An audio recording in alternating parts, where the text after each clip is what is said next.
Nada a ver com a opinião do homem, por mais sofisticado como pense que sejam as suas opiniões. Deus é sempre maior, sempre mais alto. Amém? E vale a pena seguirmos os seus conselhos. Mas hoje vamos falar de uma chave da vida, que além da fé e outras coisas mais que a Bíblia diz que Deus nos deu para que nos vá bem, para que sejamos vencedores nessa vida. Há uma chave que também é muito importante. Então, essa chave é a alegria do Senhor. É uma chave importante na sua vida. Então, até o título aqui da minha mensagem é: mantenha sempre a sua alegria do Senhor em seu coração. Mantenha sempre. E nós vamos começar, curioso que pareça, falar um pouco sobre o legalismo. Legalista é aquele que segue a sua religião, segue a lei, não é? Acha que é polícia de Deus, que diz que aquilo não é de Deus, aquilo não é de Deus, aquilo não é de Deus, aquilo está errado de Deus, assim. Isso é ser legalista, não é? Todos os outros estão errados, só eles que fazem igual a ele é que estão certos. Não, espera aí. Paulo tem uma coisa para dizer para eles, na sua palavra, na palavra do Senhor, nas suas cartas, mas eu quero começar por Gálatas. Falar um pouco sobre isso. Gálatas 5, versículo 14. Ele diz que aí, o legalismo acaba aqui. Gálatas 5, 14. Pois toda a lei, todo o legalismo, se resume num só mandamento, a saber, amarás o teu próximo como a ti mesmo. Não vale a pena andarmos a julgar as pessoas por isso e por aquilo, porque não, nós vamos amar o nosso próximo como a nós mesmos, e acabou. É como dizia o nosso irmão, o verdadeiro adorador, não é? Tem que mostrar. Lembra-se daquela história que eu vos contei? História não, é facto. Daquela pessoa muçulmana, eu vos contei, acho que já contei aqui, que andava nas ruas. Tu és quê? Tu és cristão? Diz-me uma coisa. O que é que tu tens a dizer da tua fé? Eles não tinham nada para dizer. Eles diziam que sou cristão, mas o que é que isso significa? Não tinham nada, eles não tinham nada para dizer. E ele dizia assim, esse cristianismo, como muçulmano que era, não é? E então, pôs-se a ler a Bíblia, para ver as mentiras que estavam lá na Bíblia, do ponto de vista dele, não é? E chegou então, eu já mostrei para os irmãos, Lucas 3, versículo 8, essa escritura fez-o cair dos joelhos perante o Senhor. Lucas 3:8. Mas que é João Batista a dizer para os religiosos, para os legalistas, né? Para os fariseus, produzir então frutos que demonstrem o arrependimento, não é?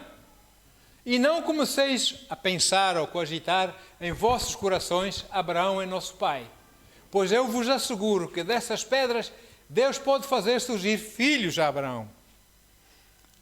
Não, eu estou salvo porque meu pai é Abraão. Não, cada um por si, ou não? E Deus não tem problemas em arranjar outros filhos, como filhos de Abraão, não é? Não, o meu pai, o meu avô, não sei o que, era assim, não sei. Isso não vai salvar ninguém. Mas temos que mostrar o arrependimento, fruto da nossa entrega ao Senhor. Amém? E isso é parte da nossa adoração ao Senhor, como o irmão falou aí. Viver a vida para Jesus. E aqui, pois toda a lei se resume todas aquelas leis, resume num mandamento, a saber, amarás o teu próximo como a ti mesmo. Não é? Aqui, Paulo é um pouco duro com os Gálatas, na sua carta aos Gálatas. E lá em Gálatas 6, é a aplicação de Gálatas 5:14, que nós acabamos de ler. Em Gálatas 6, ele diz, é assim que vocês devem fazer, não é? Porque o amor, o verdadeiro amor, o amor puro, pensa nas outras pessoas. Amém? Enquanto que o legalismo, a religião, foca apenas em si próprio, no seu egoísmo, nos seus interesses, na sua própria opinião, e nunca está errado, está sempre certo, tem sempre razão. Isso é legalismo. Olha aí, a pessoa que é controlada, ou alguns diriam amarrada até, por essas religiosidades, por esses legalismos, concentra-se sempre e apenas em si própria. Eu sou o maior. eu, nos seus próprios interesses. Acha ter sempre razão. Certifica-se estar a cumprir minuciosamente a sua religião segundo a lei. E não ama ninguém, como a Bíblia diz. Amar o próximo como a nós mesmos. Agora, uma pessoa assim, religiosa, é relutante para com as outras pessoas. Acha-se superior a elas, não é? E por isso, achando-se ela o padrão do exemplo, julga as pessoas como inferiores a elas. Isso não tem nada a ver com Deus e com Cristo. Não tem nada a ver. Tem tudo a ver com religião, sim, com legalismos, etc. Os legalistas, os religiosos da época dos dias do Senhor Jesus na Terra, apedrejavam Jesus. Não é? Eles apedrejavam-no. Só que ele metia-se no meio da multidão, ainda não era tempo dele, não era a hora dele. E ele safava sempre, não é? Mas eles buscavam matá-lo, não é? Que raça de religião é essa? Olha aí. É a razão por que o apóstolo Paulo, em Gálatas 6, começa a instruir a igreja da Galácia, os crentes da Galácia, como viver em amor, em consideração pelos outros, etc. Amém? Como ajudar as pessoas, outras pessoas, com o espírito de mansidão, ajudá-las a ser úteis ao próximo. Aleluia, amém? Pessoas com necessidades, com dificuldades várias, como ajudá-las a suavizar um pouco mais as suas vidas, etc, etc, amém? Como ajudar os crentes que retrocederam da fé, que deixaram de caminhar com Deus, a voltarem a ter comunhão com Deus, não é? E com os demais irmãos da igreja, de onde ele pertencia. E ao mesmo tempo, o apóstolo Paulo advertia os crentes para fazerem tudo isso e não se cansarem de fazer o bem. Amém? Não vos canseis de fazer o bem. Agora, é curioso isso. Eu fiquei a pensar um pouco nessa escritura. Porque o cansaço, se nós formos ao grego antigo, porque Paulo escreveu em grego, não é? Se formos para o grego antigo, o original, esse cansaço da palavra grega é um cansaço crescente. Ou seja, está cansado hoje, mas amanhã ainda está mais cansado. Começa a ficar farto, não é? Não quer mais, dá contra fazer isto, sabe? Um cansaço crescente, que é um processo que vai piorando sempre mais e mais e mais. Agora, até aquela altura em que Paulo escreveu a carta, os Gálatas concentravam-se apenas em si próprios e eles próprios e mais ninguém. Amém? Os da sua casa e prontos. Não é? Era o seu próprio interesse e tinham uma dificuldade tremenda de fazer o bem ao próximo. Muito menos se não era da casa da fé. Agora, e por isso, nessa passagem o apóstolo Paulo exorta os Gálatas a caminhar em amor, a praticar boas obras, a serem úteis ao próximo, não é? E alertando-os para não se cansarem de fazer essas coisas boas. Não se cansem, não se fartem. Mas eu faço e só levo pontapés, não sei o que mais. Não, continua, não canses, não desista. Continua a fazer o bem. Curiosamente, ele escreve para os Tessalonicenses, os crentes de Tessalônica, na Grécia. Galácia era a antiga Ásia Menor, hoje é a Turquia, né? Mas depois ele também para Tessalônica, ele faz a mesma coisa, ele escreve algo assim. 2 Tessalonicenses 3, 12 e 13. E diz assim: pois fomos informados, ele escreveu para os Tessalonicenses, fomos informados de que alguns entre vós andam desocupados, sem querer trabalhar e se intrometendo na vida particular dos outros. Meteu o nariz não é chamado.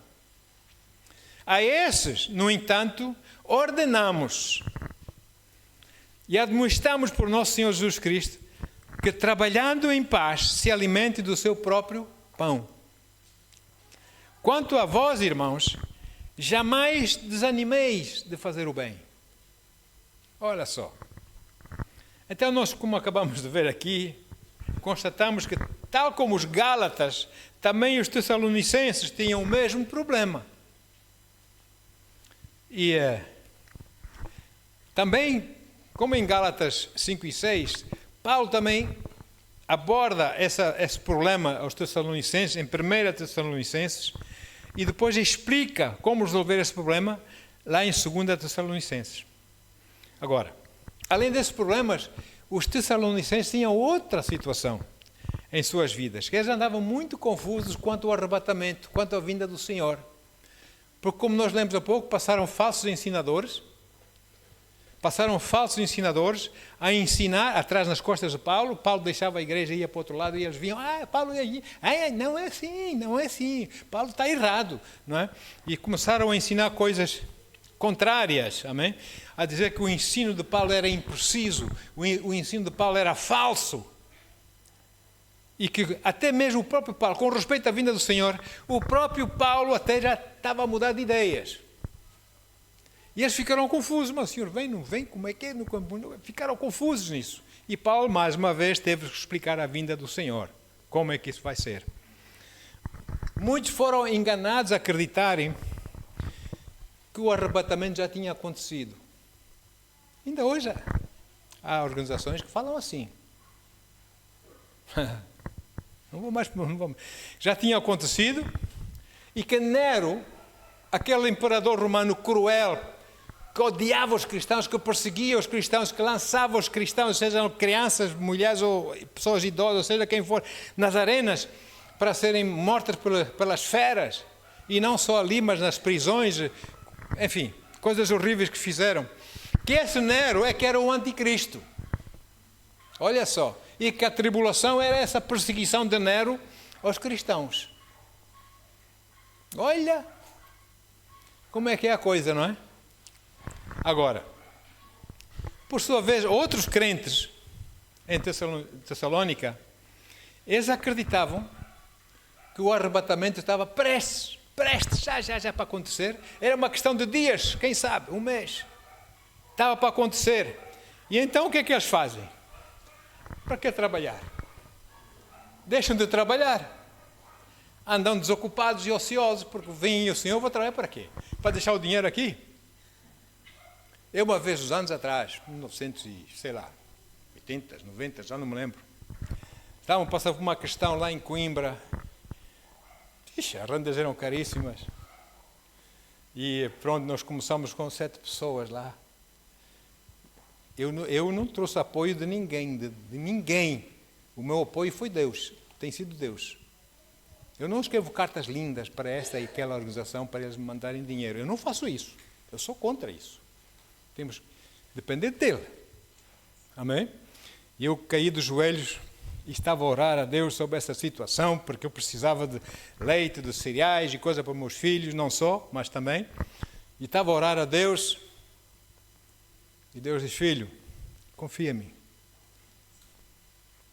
Porque muitos dizem que me amam, dizem que são meus, vão à minha casa para me louvar, para me adorar, mas têm muito dinheiro, sabendo que há pessoas como tu e outros que estão a passar necessidade, são meus servos e não o ajudam. O dia que eu vos vier buscar, eles vão subir por causa da fé deles. Eles vão olhar para baixo, para a terra, para os bancos, e vão ver que o dinheiro que eles deixaram para trás, para os bancos, é para o anticristo. Olha aí. Eu fiquei, Deus. Ainda estou cá vivo hoje ainda, eu e os meus, graças a Deus. Então, outros acreditavam, pronto, já não é preciso trabalhar. Jesus vem aí dentro de uma questão de dias, não é preciso trabalhar, não é preciso coisa.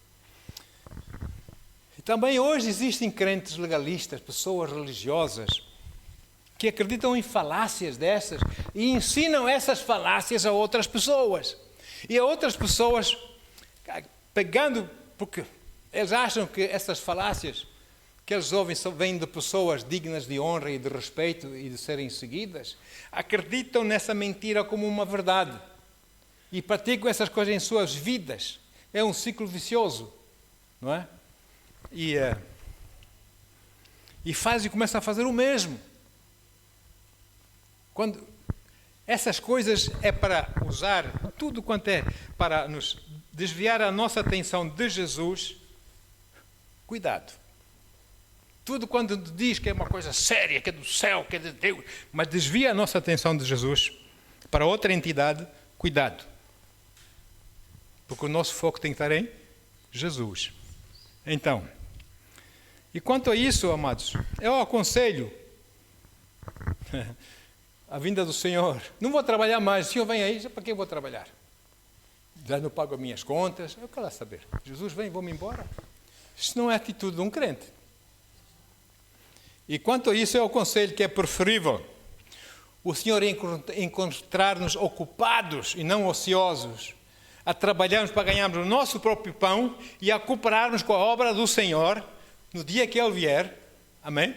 Ele encontrar-nos assim, do que ser crente, não tem nada para se dizer de que Deus fez na sua vida, e agora que Ele vem aí, já não vou trabalhar mais. Vou comer à custa dos outros. Ficam ociosos. Ou então, hoje em dia, é a comer à custa do Estado. Quantos comem à custa do Estado? Quantos, irmãos? E ninguém diz nada. Ninguém com autoridade diz alguma coisa. E se alguma coisa, se diz alguma coisa, se é uma pessoa, é um monstro. Não, nós temos de trabalhar. Porque a Bíblia diz que quem não trabalha não come. Agora, nos nossos dias, nós temos que viver assim. Nós somos crentes, acreditamos. Eu creio na vinda do Senhor. Eu não creio, eu sei. O que está na palavra de Deus é a verdade. Eu sei que Ele vem aí. Agora, qual vai ser a minha atitude?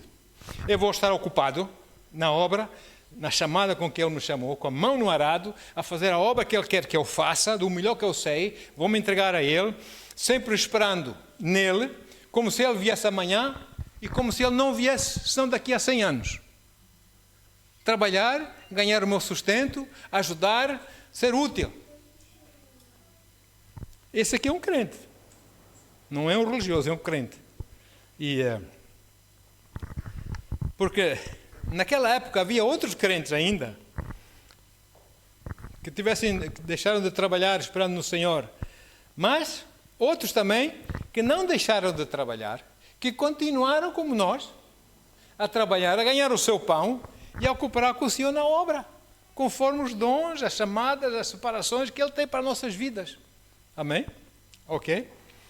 Porque eles sabiam, serviam o Senhor, seguiam os ensinos de Paulo, porque eles sabiam que, sim, a coisa iria acontecer no futuro, mas nós não sabemos quando. A Bíblia diz, só o Pai é que sabe, não é?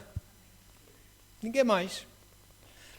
E houve organizações, que não vou mencionar nomes aqui, que já mudaram não sei quantas vezes a data da vinda de Jesus, nos seus ensinos. Não sei quanto é mudado. Vem 1900 e não sei o que. Vem 1900 e não sei quanto. Vai 1900. Não, agora 144 mil é que são salvos. Agora são mais que 144 mil e agora os outros já não vão para o céu. Alô, irmãos. É assim. Paulo diz, não vos canseis de fazer o bem. Para eu poder fazer o bem, eu tenho que ter em minhas mãos o que fazer o bem. Com que fazer o bem. Ou não? Então eu vou ter que trabalhar, ou não? Para ajudar as pessoas, para apoiar a obra, etc, etc. Porque eu não estou na minha profissão a trabalhar como crente só para mim. Eu estou a trabalhar para mim, para o meu sustento, etc., mas para cooperar com o meu Senhor na sua obra. Isso também faz parte e é importante. Agora, uma pessoa quando começa a ficar cansada, como diz o grego, né? Naquele processo, cada vez mais cansado, essa pessoa começa a ficar farta. Estou farto de fazer o bem. É isso. Isso é um carro, né? E ficam fartos, perdem a alegria, etc, etc, né? E assim os crentes de Tessalônica e da Galácia, eles foram aprendendo, foram dando ouvidos à paciência e ao ensino do apóstolo Paulo.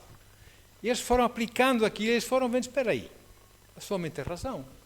Essa é a palavra de Deus. Irmãos, você vai a uma igreja que tem shows, que tem coisas para distração, hoje em dia, está cheio. Você vai a uma igreja onde ensina a palavra de Deus, está vazia quase. Esses são os nossos dias. As pessoas não querem a palavra, querem banar o capacete. Agora, por isso, aqueles nossos irmãos da Tessalônica e da Galácia começaram a trabalhar e a cooperar uns com os outros, ajudando-se mutuamente, cooperando com a obra, com a igreja, amém? Com os servos de Deus, etc, etc. Enquanto o apóstolo Paulo continuava sempre a exortá-los. Não se aborreçam, não se cansem de fazer o bem. Continuai a fazer o bem. Então, aqui é uma ênfase, uma palavra aqui, que nós temos que tomar cuidado, tanto na exortação de Paulo aos Tessalonicenses, como aos Gálatas. Eu vou ler o que nós lemos, Tessalonicenses 3, versículo 13. Diz assim o apóstolo, escrevendo para eles, diz, pois fomos... Não. 2 Tessalonicenses 3,13. É isso, mas isso é outra tradução. Diz assim, pois... 3,13. Pois fomos informados de que alguns entre vós andam desocupados, sem querer trabalhar. Já sabemos porquê. O Senhor vem aí, para que eu vou trabalhar, não é? E se intrometendo na vida particular dos outros. E para os Gálatas, Paulo escreve, em Gálatas 6,9. E não nos desfaleçamos de fazer o bem, pois se não desistirmos, colheremos no tempo certo. Quando é que é o tempo certo? É o tempo de Deus. Não é o nosso tempo, é o tempo de Deus. Não é quando nós queremos, é quando Ele quer. Esse é que é o tempo certo. A palavra aqui é desfalecer. E não nos desfaleçamos de fazer o bem. Desfalecer, eu vou desistir de fazer o bem, estou cansado, as pessoas não me querem saber, só abusam de mim, sabem que eu quero fazer o bem e vem... Não, nós também temos que ter o olhinho, a gente também sabe a quem é que deve fazer o bem, ou não? Amém? Então, este gozo e essa alegria, porque se nós desfalecemos em fazer o bem, nós ficamos tristes. Se nós ficamos tristes é porque nós não temos alegria. Amém? E essa alegria, este gozo é o quê? Para já, e número 1, é um fruto do Espírito Santo, não é? A alegria do Senhor, um fruto do Espírito. E eu posso dizer que depois de trabalhar empenhado na obra, passando coisas, sei lá, nem vou entrar por aí, trabalhar afincadamente e fielmente para o Senhor, o melhor que eu sabia e sei, sempre com minhas mãos no arado do Senhor, sempre a fazer essas obras, meses, anos e anos seguidos. Há um perigo em que, se uma pessoa não perder essa alegria de servir o Senhor, vem assim um potencial sobre a pessoa, em que a pessoa começa a ficar cansada. Há tanto tempo que estou ali, não tenho nada, não vejo vitória. A gente faz bem, a gente ora, às vezes as coisas vão bem para as pessoas, mas nada, não é? Nós começamos a ficar cansados. Começamos a perder a alegria do Senhor. Não quero perder a alegria do Senhor. Nunca. Não perca a alegria do Senhor. E mais, eu tenho visto ao longo dos anos crentes que, meus irmãos, fervorosos na oração, fiéis ao Senhor, na leitura, estudo da palavra, na aplicação da palavra, fervorosos que trabalharam ao Senhor fielmente nas vários departamentos da igreja, etc. Serviam ao Senhor com alegria, muito bem, aleluia, com fidelidade. E depois, passado um tempo, começam a cansar-se. A sua fé começa a esfriar. Porque eles não fazem o que eu acho. Porque eles não sei o quê. Porque começam a cansar, começam a retrair-se. Por causa do cansaço. A tristeza começa a vir, a alegria vai. Não é? Então começam a querer, não, eu não quero perder essa alegria de servir o Senhor, porque o Senhor é o meu Senhor, então eu vou servir o Senhor num outro departamento dessa igreja. E deixa um departamento vai para outro, e serve ali, também acha que também não é aquele, e vai para outro, e também não é aquele. Espera aí, se calhar eu tenho que mudar de igreja. E muda de igreja, à procura de alegria, de satisfação no coração. E vai ali, e vai além, e além. Fica um mês ali, fica 2 ali, fica vai. Agora, há outras razões, como só deixar uma igreja e ir para outra. Que o Senhor diz amém, não é? Há razões. Agora, a verdade é que quando nós nos afastamos da palavra, irmãos, quando nós com cansaço de servir a Deus, etc., nós deixamos de ler a palavra e nós tornamos assim propensos a ficarmos aborrecidos, desculpem o termo, ficarmos chateados, desanimados com a palavra, porque a alegria vai sendo. A alegria vai sendo. A alegria do Senhor é a nossa força. Se nós não temos a alegria do Senhor, nós vamos querer começar a servir ao Senhor na nossa própria força. E nós não vamos ter gozo. Porque quando nós operamos e servimos a Deus na alegria do Senhor, sabe quem vai estar lá para nos renovar as nossas forças? O Espírito Santo. Amém? E depois, essa situação leva-nos a outras situações que surgem na nossa... Porque o inimigo sabe. Começa a surgir outras coisas nas nossas vidas e vem aquilo que eu chamo da armadilha do legalismo. Vem uma armadilha, Satanás põe uma armadilha ali do legalismo, que é tentar agradar a Deus na minha própria força, conforme eu sei, não é? Nas minhas próprias obras, da minha força, e nós ficamos, como diz o inglês, em burnout, ou seja, em português, esgotamento. Nesse caso, esgotamento espiritual. Já não queremos orar, já não queremos ler, já não queremos ouvir a palavra, já estamos esgotados. Por quê? Deixamos a alegria do Senhor sair de nossas vidas. E então, agora, o inimigo sabe que onde existe descontentamento, tristeza, não existe alegria do Senhor. E se não existe a alegria do Senhor, não existe a força do Senhor. É por aí que Ele quer enfraquecer-nos na fé. Então a Bíblia diz que a alegria do Senhor é a nossa força, e por isso, quando nós operamos na alegria do Senhor, o Espírito Santo torna-se na nossa força, não é? Porque Ele é a nossa força. E desse modo, as nossas forças são renovadas ou não? Olha só, quantos jovens, quantas pessoas, aliás, a Bíblia fala nisso, andam tristes. Até já no nosso país, é facas, é facadas nas escolas, é não sei o quê. Oh, não, Deus não tem uma pinga neles.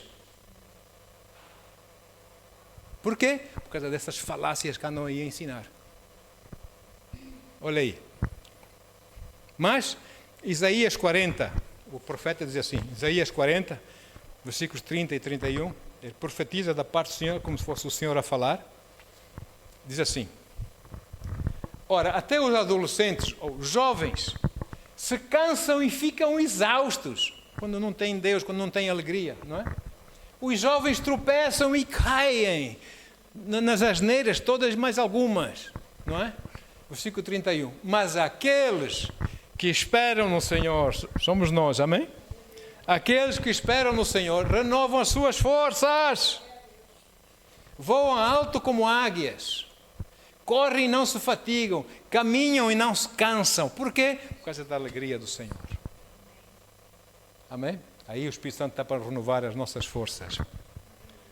Então, frequentemente, quando as pessoas entram nessa coisa de legalismos, de religião, etc., eles acham-se com toda a razão do mundo, estarem sempre certos e, mesmo perdendo a alegria, podem continuar a servir a Deus como eles querem, não como Deus quer, como eles querem. Vou deixar essa igreja, vou servir a Deus ali naquela igreja. Sabe uma coisa, sabe o que é que me diz assim? Muitas vezes o Senhor pega nas pessoas, o próprio Deus, não é? Mas outras vezes essa pessoa perdeu a alegria e quer buscar a alegria, quer encontrar a alegria, então vai à procura, é de igreja em igreja. Saltando de igreja.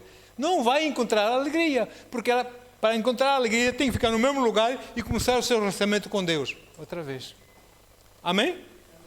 Olha, muito bem. Então, sabemos bem que a palavra de Deus é a nossa fonte da fé. Ouvindo a palavra, a fé vem pelo ouvir. E ouvir o quê? A palavra de Deus, amém? Então recebemos fé quando andamos com o Senhor através da palavra.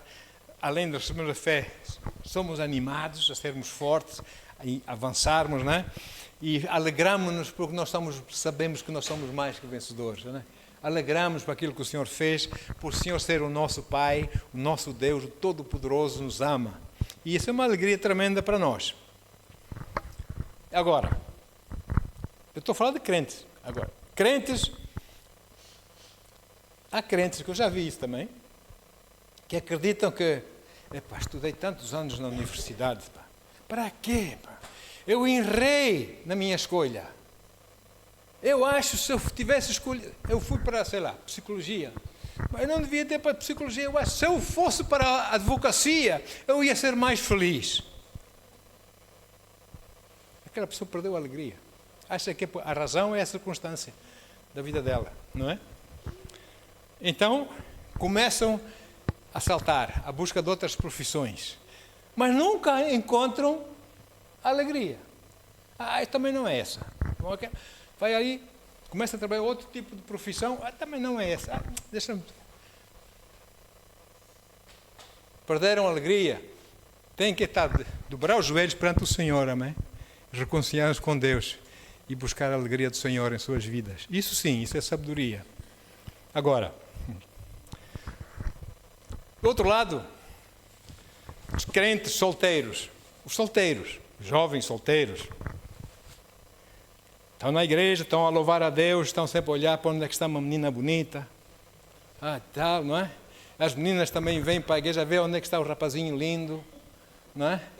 Alma gêmea, não é? E os solteiros pensam assim: eu acredito que se eu fosse casado, eu seria mais feliz do que sou agora. Solteiros. No entanto, muitos casados pensam o seguinte, é outro lado da moeda.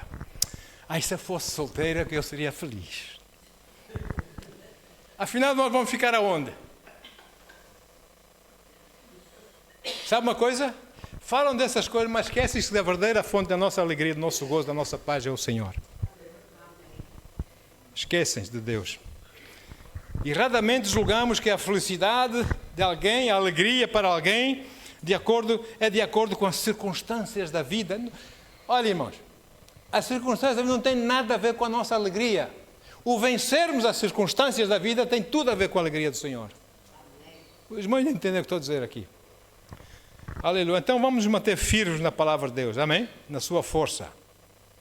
Agora, o plano de Deus para nós, já falamos bastante sobre o plano de Deus anteriormente, mas só para dizer que o plano de Deus para nós é sempre melhor e superior aos nossos próprios planos. E aqui eu vou ler mais uma vez Gálatas 6:9, para a gente não se esquecer. Aquilo que diz a Bíblia aqui, Gálatas 6:9. Diz: e não nos desfaleçamos de fazer o bem, pois se não desistirmos, colheremos em tempo certo. O tempo certo é o tempo de Deus, amém? Não é o nosso tempo. Porque há crentes que ficam amuados, ficam desencorajados, ficam tristes com Deus, porque eles fizeram uma oração a Deus, fizeram uma petição a Deus, fixaram um prazo a Deus. E Deus não é por aí, por não. Fixaram um prazo para Deus dar resposta às suas petições, às suas orações, para Deus dar aquilo que eles pedem. E sabe uma coisa? Deus não está, como se diz, nem aí. E quando eles começam a descobrir que, afinal, Deus não respondeu no tempo que eles fixaram para Deus responder, eles começam a ficar desanimados. Isto não funciona, isto não dá nada, ficam descontentes e começam a se afastar de Deus.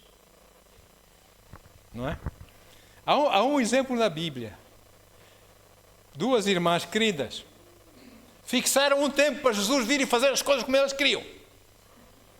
E Jesus não veio. Porque Jesus sabia melhor. Porque o plano que Jesus tinha naquela situação era melhor que o plano delas. Vocês conhecem, não é? Olha aí, João 11, 14. João 11, 1 a 14, assim é que é. Os irmãos conhecem a passagem de Lázaro, não é? Um certo homem chamado Lázaro, de Betânia, da aldeia de Maria e de sua irmã Marta, estava doente. Esta Maria, cujo irmão Lázaro estava doente, era a mesma que ungiu com óleo perfumado o Senhor e lhe enxugou os pés com seus próprios cabelos. Sabem dessa passagem, não é? Versículo 3. Assim sendo, as irmãs de Lázaro, olha lá, olha os planos dela, mandaram dizer a Jesus: Senhor, eis que aquele a quem tu amas está enfermo. Ou seja, vem já, porque ele está doente, está muito doente, vem já correr. Ao saber do ocorrido, disse Jesus: essa enfermidade não terminará em morte. Ai, Jesus, Deus. Mas sim para a glória de Deus, para que o Filho de Deus seja glorificado por meio dela. Oh, glória! E Jesus amava Marta e a irmã dela e a Lázaro, com certeza. Mas Jesus sabia melhor, não é? Tinha um plano melhor. Contudo, quando soube que Lázaro estava doente, ficou mais 2 dias no lugar onde estava. Eles queriam que Jesus se metesse na ambulância e fosse lá correr para lá, na hora, para curar Lázaro, mas Jesus ficou mais 2 dias. Deus faz isso conosco. Senhor, eu quero isso para ontem já, Deus. Anda lá, vai. Aprenda alguma coisa. Vai. Deus mexe conosco, não é? Fica mais 2 dias, Jesus, ali. Ok, versículo 7. Depois disso, falou aos seus discípulos: vamos voltar para a Judeia. Vamos lá. Vamos à Judeia. Tranquilo. Ao que lhe advertiram os discípulos: Rabi, ou mestre, há pouco os judeus tentaram apedrejar-te. Os religiosos tentaram apedrejar-te. E mesmo assim queres voltar para lá outra vez? Versículo 9. Agora quem tem ouvidos para ouvir, ouça. Jesus respondeu: não são 12 as horas do dia? Se alguém caminhar de dia, não tropeça, porque vê a luz desse mundo. Mas se caminhar à noite, tropeça, porque a luz não está nele. Quem tem ouvidos, ouça. Vamos continuar a ler, porque esse é outro tema. Tendo dito essas palavras, prosseguiu explicando-lhes: nosso amigo Lázaro dorme, mas eu vou até lá para despertá-lo. Olha só, olha os discípulos. Ai, meu Deus do céu. Jesus tem muita paciência. Então os seus discípulos disseram: Senhor, se ele está a dormir, então vai ficar melhor. 13. Entretanto, Jesus havia falado da morte de Lázaro. Falou-lhes da morte de Lázaro. Mas os discípulos pensaram que Jesus estivesse a referir-se ao repouso, que Lázaro estava a dormir mesmo. E quando Jesus dizia: ele vai morrer, ele morreu. Versículo 14. Ao que Jesus lhes disse claramente: Lázaro morreu. Não está a dormir, morreu. Após a morte de Lázaro, Jesus esperou 2 dias e depois mais o tempo de viagem, todas as calmas, mais algumas, tranquilo, no tempo dele, no tempo certo. Tempo dele, amém? Após a morte de Lázaro, as irmãs, quando ouviram dizer que Jesus estava aí já perto, primeiro Marta, depois Maria, foram a correr para Jesus, cada uma separadamente, correram para Jesus, para de uma forma, a forma delas, puxarem as orelhas a Jesus. Então, só agora é que tu vieste, ele agora está morto. Já está sepultado e tudo. Para puxar as orelhas a Jesus. Mas, nosso querido Jesus, olha aí. Vamos continuar a ler. João 11, versículos 17 até o 32. Diz assim. A Bíblia explica melhor que eu. Ao chegar, encontrou Lázaro já sepultado havia 4 dias, já cheirava mal. Ora, Betânia ficava próxima de Jerusalém, cerca de 15 estádios, é perto. E muitos, dentre os judeus, dentre os religiosos, tinham vindo juntar-se ao grupo de mulheres que procuravam confortar Marta e Maria pela morte do irmão. Aquelas carpideiras, pagam para chorarem nos funerais, não é?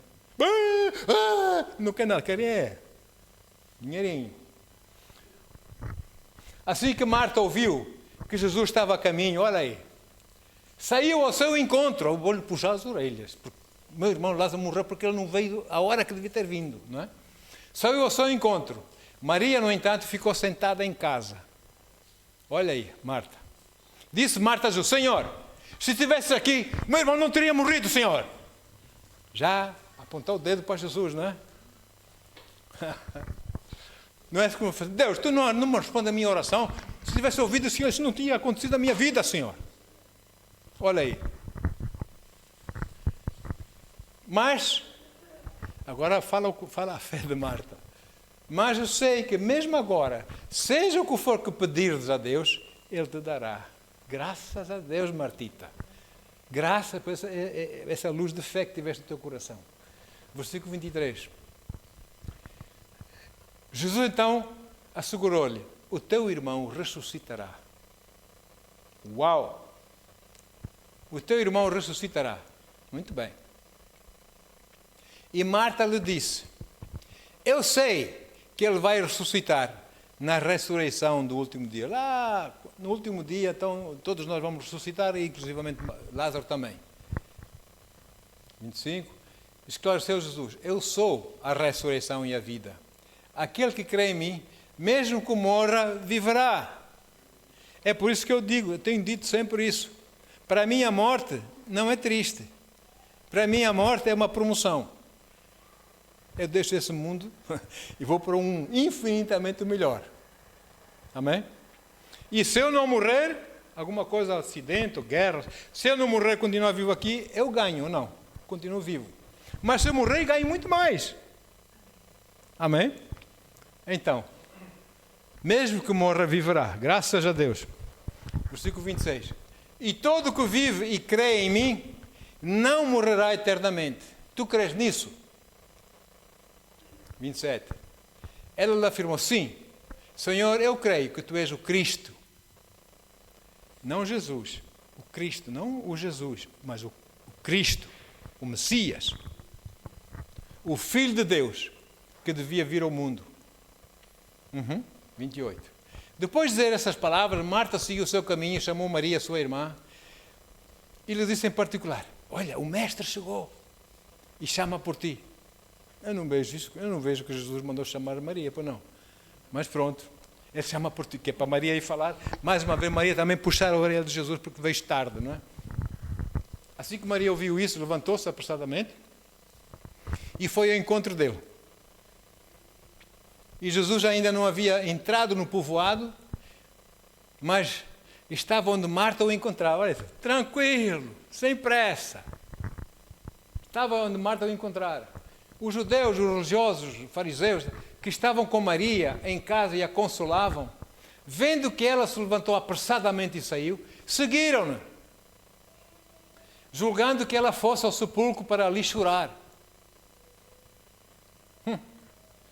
Então, quando Maria chegou ao lugar onde Jesus estava, vendo, essa já foi de outra maneira, vendo, prostrou-se aos seus pés e desabafou.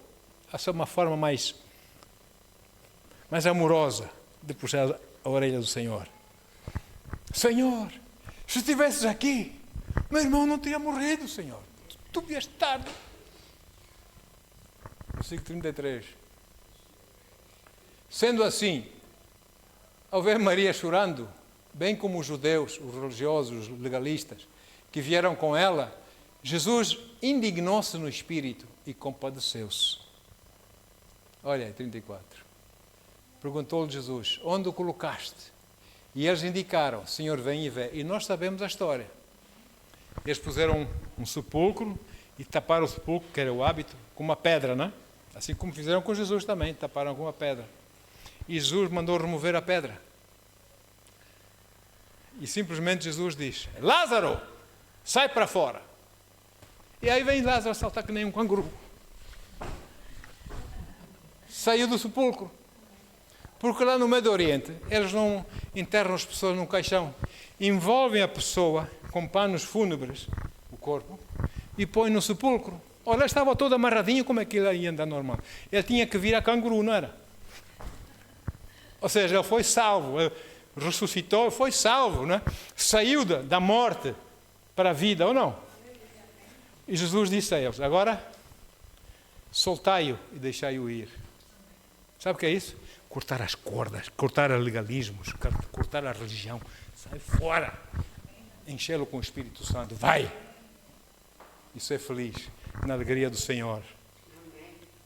Bendito seja o nome de Jesus. Então, Jesus, como vimos, não seguiu o plano e o prazo fixado por Marta e Maria. Nada disso. Eles traçaram um plano assim.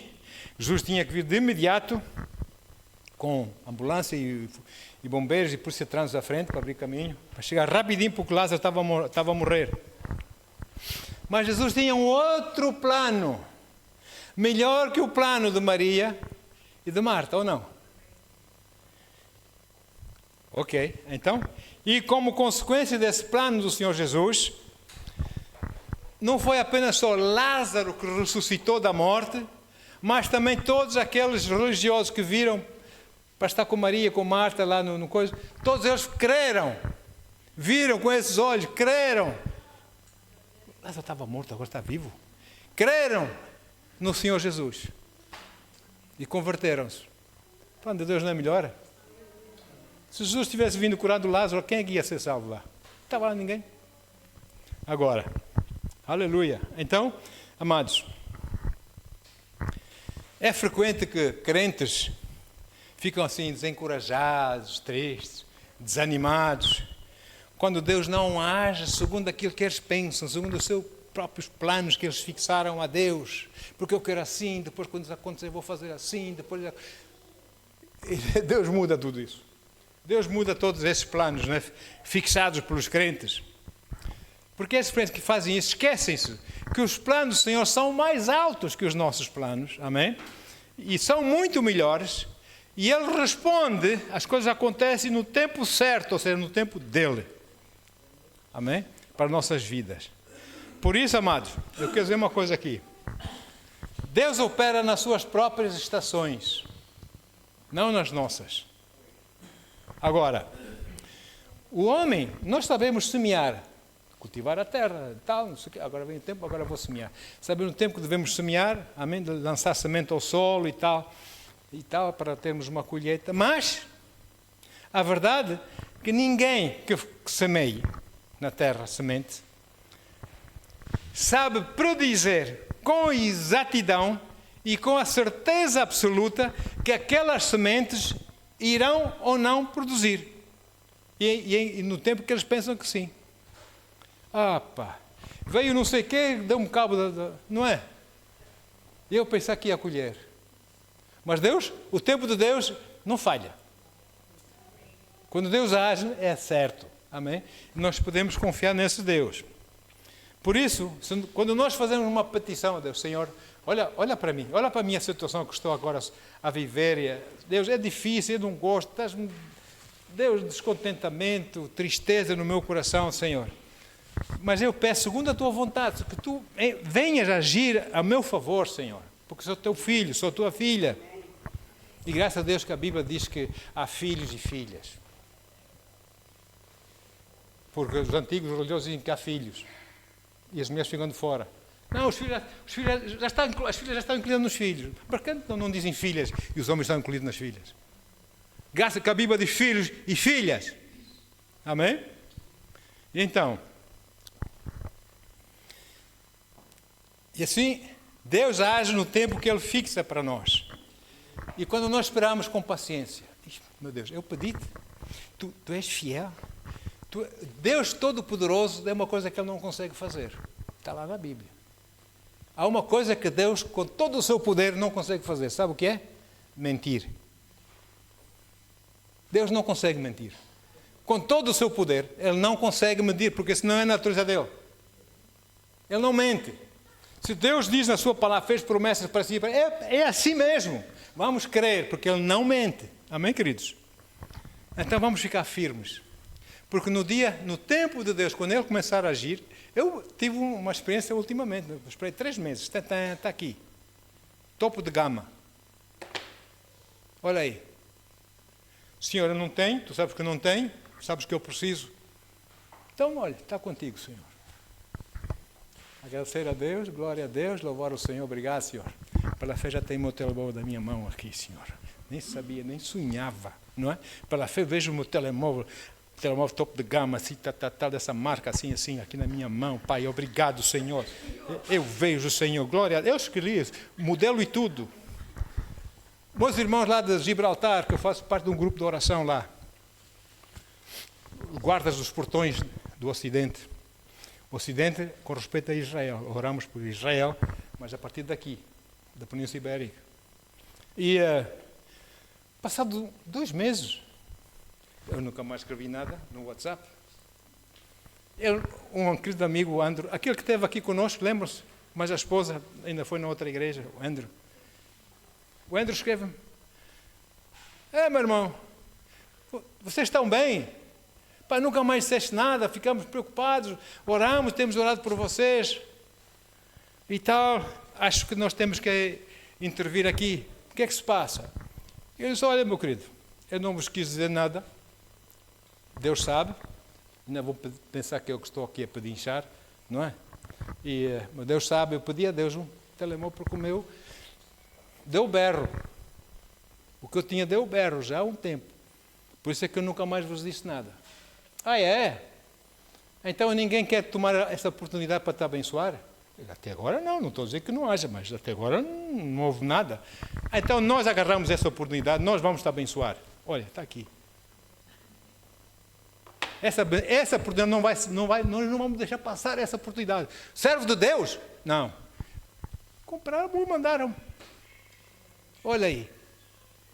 Glória a Deus. Então, eu disse: Senhor, graças a Deus, Senhor, que eu não desisti, que eu não coloquei prazos a Ti para me dar o telemóvel, Senhor. Não é? Muitos querem já para ontem, não é? E antes, firmei-me na Tua palavra, na Tua fidelidade, ó Deus. E recebi na minha mão já o telemóvel. Não estava ali, mas no meu coração já estava. E recebi, irmãos. Mas é preciso paciência. Porque na era que estamos a viver hoje, é tudo para ontem, não é? O micro-ondas carrega o botão para aquecer rápido. É tudo rápido. Não é? Lá de pé de 10 andares você entra no elevador. Quando o prédio tem elevador, a outro prédio não tem elevador. A prédio tem elevador das pernas. Não é? Você entra no elevador, carrega o botão, sobe lá, está lá, não é? Mas a outro tem elevador das perninhas. Subir as escadas, não é? É assim, amados. E glória a Deus. Deus cumpre sempre as suas promessas. Amém? Desde que sejam pedidas com verdadeira fé e humildade a Deus. Amém? Ele cumpre sempre, porque Ele, como eu disse, Ele não mente, Ele não consegue mentir, não é a natureza dele mentir. Amém? E também, Ele obrigou-se a si próprio, nessas promessas que Ele fez para si e para mim, na sua palavra, na Bíblia, Ele obrigou-se, Ele jurou por si próprio, porque não tinha mais ninguém mais alto do que Ele para jurar. Jurou por mim próprio, eu juro. Ele fez isso com Abraão, e Ele faz isso consigo e comigo, porque Deus não tem exceção de pessoas, não faz distinção de pessoas. Ele fez promessa a Abraão e jurou por si mesmo, ou não? As suas promessas na sua palavra têm o sim, e por ele o amém, e através de nós o louvor a Deus. Ele não mente. Agora veja comigo Hebreus 6:13. Aleluia. Deus não cumpre as suas promessas em nossas vidas por causa dos nossos lindos olhos. Ele cumpre as promessas em nossas vidas quando nós lhe pedimos por causa da palavra dada. Ele deu a palavra, ou não? Olha aí, quando Deus fez a sua promessa a Abraão, jurou por si mesmo, tendo em vista não haver outro maior por quem jurar. Se houvesse outro maior, ele até juraria por outro maior que ele. Não tem, eu topo. Juro que eu cumpro, se vocês crerem em mim. Por que muitos crentes não recebem? fica num prazo. Se o prazo passa e nada acontece, desanimam. Isso não é bem assim. Isso não é não sei o quê. Fica firme no Senhor. Amém? Agora, quem é o nosso próximo? O fim da lei, o fim do legalismo é amar o próximo como a nós próprios, não é? Quem é o nosso próximo? Vamos ver. Gálatas 6:10. Eu estou a terminar. Gálatas 6:10. Sendo assim, enquanto temos oportunidade, não deixe passar a oportunidade de fazer o bem. Sendo assim, enquanto temos oportunidade, façamos o bem a todos, principalmente aos da família da fé. Muitos o quê? Vou gastar meu dinheiro. Preferem deixar passar a oportunidade de serem abençoados por Deus do que perderem o dinheirinho que eles têm. Irmão, isso não é economia de Deus. Não deixe passar. Enquanto você tiver a oportunidade, faça o bem a todos, não olhe a quem. Mas principalmente aqueles que são da família da fé. Vocês são minha família, eu sou a vossa família da fé aqui. Somos uma família. E nós temos que cuidar uns dos outros. Ou não? Amém? Então, amados, muitos crentes têm a percepção, por serem crentes, tadinho o mundo, muitos não vão ser salvos, muitos não querem saber de Jesus, e ficam muito preocupados e acham que a prioridade para o crente é primeiramente para as pessoas do mundo e só depois para os crentes na igreja. Mentira. Vire isso ao contrário. Principalmente os da família da fé primeiro. Depois os do mundo. Sim ou sim? Amém? Mas também vou dizer, na minha experiência, muitas vezes têm sido as vezes que é mais fácil tratarmos com as pessoas do mundo do que tratarmos com crentes. Tem sido a minha experiência. Amém? E isso é uma prova real. A prova real de que nós temos relacionamento com Deus, temos a alegria do Senhor, caminhamos em fé, em obediência, a nossa mão está no arado que Deus nos confiou para nós avançarmos com a nossa fé, crendo nele todos os dias, mostrando o fruto do arrependimento, amém? Em nossas vidas, que é a nossa, como disse o irmão, que é a nossa adoração no nosso dia a dia para Deus, fazer coisas que agradem a Deus, amém? Mesmo que nos custe, como o rei Davi diz, o quê? Eu vou dar a Deus alguma coisa que não me custou nada, nem pensar. Não é? E então Gálatas 5,14 diz, porque toda a lei, para concluir, toda a lei se cumpre em um só preceito, a saber, amarás o teu próximo como a ti mesmo. E Gálatas 6,10, que acabamos de ler, identifica quem é o nosso próximo. Quem é o nosso próximo? Gálatas 6,10. Por isso, enquanto tivermos oportunidade, façamos o bem a todos, crentes e não crentes, mas principalmente aos da família da fé. E essa é a economia de Deus. E quando você faz isso, Deus vai renovar as suas forças e a sua alegria. Você vai se sentir bem. Você está a cooperar com algo que Deus tem, algo que Deus quer aumentar, algo que Deus quer usar para a sua glória. Amém? Jesus fez isso, não fez? Mandou Marta e Maria, olha, espera aí, querem que eu vá já correr, meta-me aí no avião a jato para ir já. Não, espera para aí. Eu sei o que faço, eu sou Deus. Ou não? Tempo dele. Amém, queridos? Vamos ficar por aqui, vamos continuar, mas agora acho que chega para hoje. Em nome de Jesus. Paizinho, obrigado, Senhor. Obrigado pela tua palavra, Deus. Bendito seja o teu santo nome, Pai. Oh Deus, tu és tão maravilhoso, Pai. Obrigado, Senhor, pela tua compaixão, Pai. Obrigado, Senhor, por teu imenso, infinito amor para conosco, Deus. Obrigado pela tua paciência conosco, Senhor. Aqui e ali erramos, mas nem por isso tu nos abandonas, Pai. Deus, aqui e ali nós não respondemos ao teu querer em nossas vidas, mas nem por isso tu nos abandonas, Senhor. E quando nós, homens, sentimos que tu não nos estás a responder, nós logo te deixamos. Logo deixamos a fé. Isso não funciona. Senhor, que nós possamos ficar firmes em Ti, porque Tu não és homem para que mintas, Senhor. E o teu tempo é o teu tempo, não é o nosso tempo. E o teu tempo é o tempo certo. Por isso, Deus, dá-nos a sagacidade. Dá-nos, Senhor, a paciência e a sabedoria de esperarmos no Senhor. De esperarmos em Ti. Não conforme o nosso tempo, mas conforme o Teu tempo. Porque então, Tu renovarás as nossas forças. Aleluia, é a nossa alegria, Senhor. Obrigado, Deus. Obrigado, Senhor, por seres quem és para conosco. Tu nos amas. Obrigado, Paizinho querido, em nome